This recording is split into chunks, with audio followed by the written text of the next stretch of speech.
Because of the nature of YouTube and how I got started on YouTube and how YouTube initially sparked an interest for me, and how like I made videos and they didn't take off at all, and then they started taking off, and then like just the whole way it's all played out for me is ultimately, are these people talking to me? No. The whole way it's played out for me has ultimately led me to a certain understanding of YouTube, whereby I believe that, I don't know if I'd call it censorship, I would just simply call it self-preservation. I think that this technology we're using is tremendously powerful and transformative, and that it will powerfully transform all of society, and that's already doing so.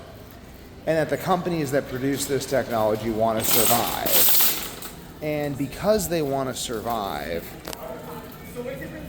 they're adapting to the future as they meet the requirements of the present while learning from the past, hopefully.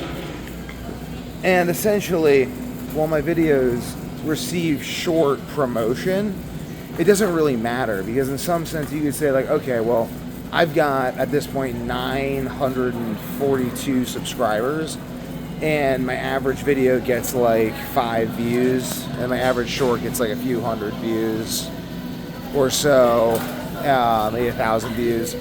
And ultimately, it's kind of, I see other channels, it's like you could say, well, and I've seen it, like it's not promoting my videos to everyone who's subscribed, but I know it doesn't do that anyway. Like I'm not trying to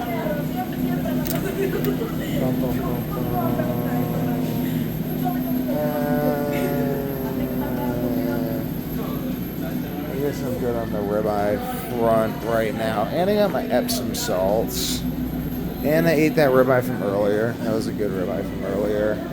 I guess I'll just walk around Walmart while I talk about this idea, because that's something I can do. I'm sleep deprived right now, but I'm just working towards this cathedral of ideas that I'm building in the internet, because I've realized, like, okay, so let's put it this way. So I could either, let's say I make a video and I get a ton of views. Okay, well now I know everyone's going to watch everything I say. Let's say I make a video and I get very few views.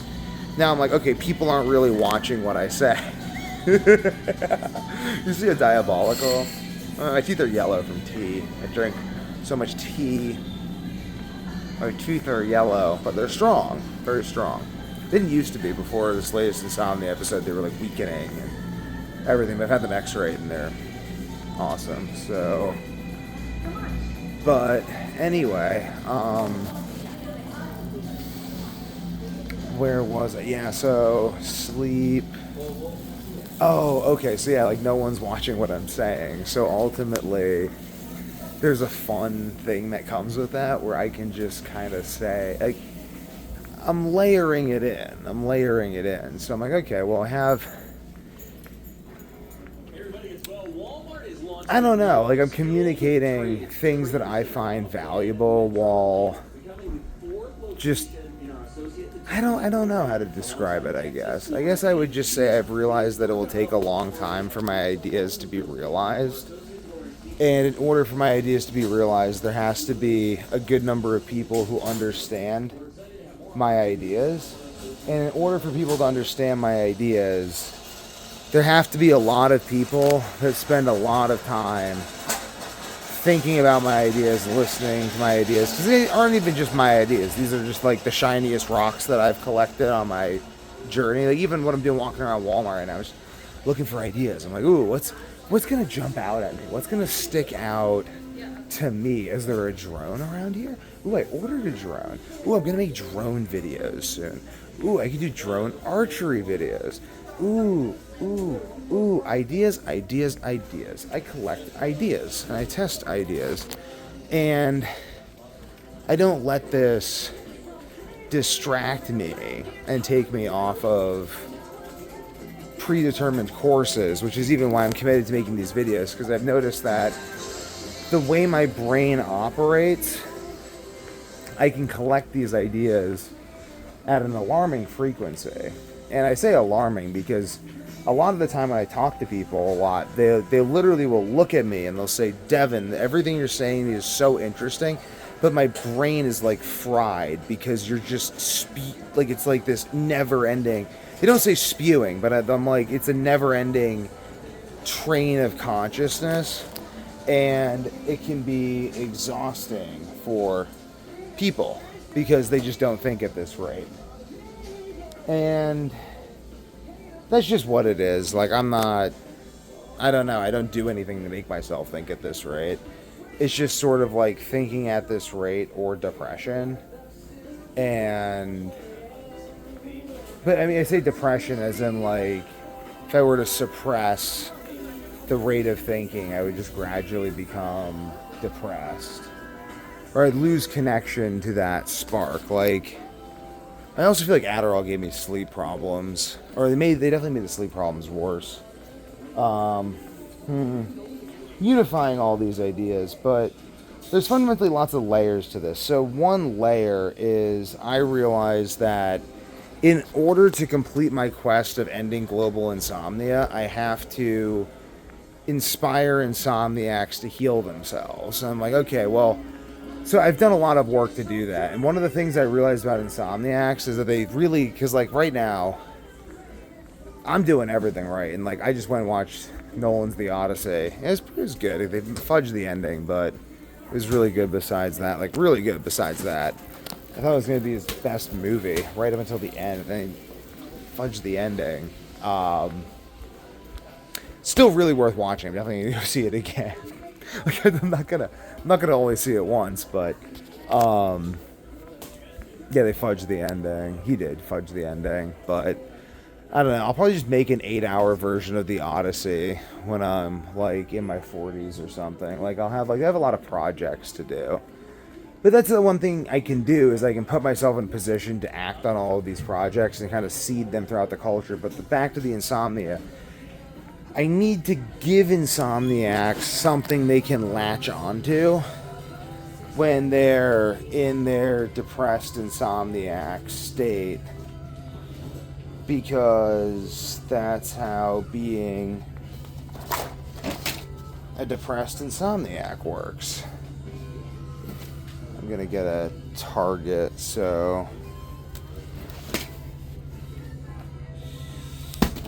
my wife and I can shoot our bows together, because it's quite fun. I love $30. It's not a bad deal. I'll grab that and be out of here. But there's a lot of layers to it. Like, I'm seeding ideas. I'm giving insomniacs something to watch. Well, I'm boosting the algorithm. But I'm also telling people how to promote their own business ideas at the same time. So there's a lot of metas to it. Like, I've realized that, like, you have people like Alex Hormozy who... he has a one-dimension, like, he's kind of multi-dimensional in a lot of ways, but you see these people succeeding, and the main reason that they're succeeding is simply, like, media production volume, but media production volume is relative, because you could also have people cutting and reacting to your media, so the more people are using your media the more of a force multiplier you have. So, because people are using your media and you have a greater force multiplier, you don't need to do as much. But how do you achieve that? You have to get your stuff out there. How do you get your stuff out there? Well, you have to appeal to human nature. Well, what's a fact of human nature you can appeal to? Well, here's a fun fact of the universe. Everything follows a Pareto distribution. So the majority of content watched on the internet is watched by a minority of people. Like, there are people who simply sit on the internet all day and just consume content. I know, because I've been one of them at points in time. But there are people who do that. So if you want your content to be consumed, you have to produce content at a rate that appeals to the people who consume the most content, because by definition, those are the people who dictate the algorithm for the distribution of content. Wow. Hope you're taking notes. So not only am I doing that with this, but I'm doing that with ideas as well. And then I'm also doing that with the ideas that govern the dissipation of ideas and the principles which operate over the ideas that govern the dissipation of ideas. This is kind of the level I'm operating at. And I'm rapidly encouraging the entire culture to think on that level as much as I can. And I'm seeing it taking to a large, oh my God, lines. How fast is the line moving? I guess I have like one thing to buy. They have the target.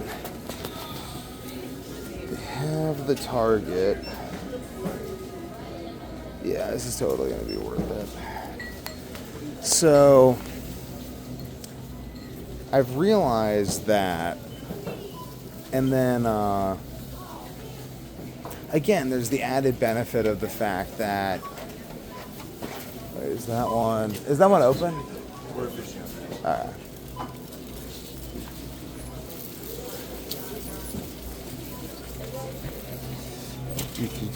So there's the added benefit to the fact that, like I said, very few people are paying attention, relatively speaking. So if you think about it, if you wanted to really, I don't know. I mean, I guess I'm just building up this backlog, and I figured out ways to get more attention on Instagram and other avenues.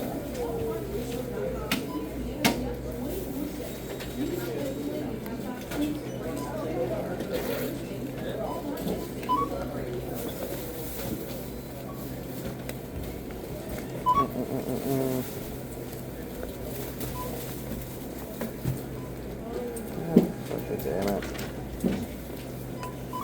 I gotta get another fanny pack at the. And I gotta check and make sure you didn't get my credit card at all, because that would be irritating. But anyway, though, I've realized, like, if no one's paying attention, you can basically create a cult. Like, okay, so there's one, I can attain mass popularity, which is fickle but highly profitable. Two, I can build an enduring cult-like following that is less profitable but more enduring, and cultivates basically a priesthood of people to handle disagreements about my ideas. Like if someone wants to disagree, the thing is, this thing is yanking on me.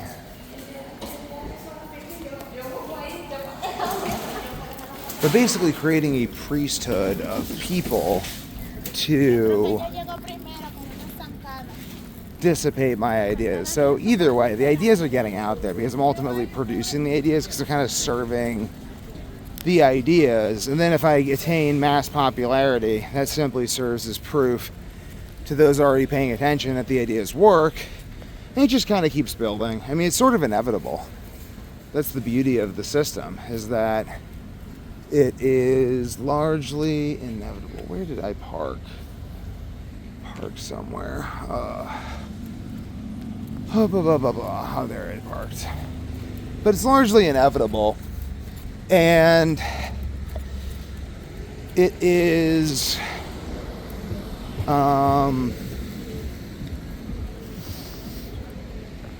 I haven't really slept that much, so I kind of forgot what I was talking about at the beginning of the video. I'll wrap it up there. Tune in next time for I can't remember why I started talking.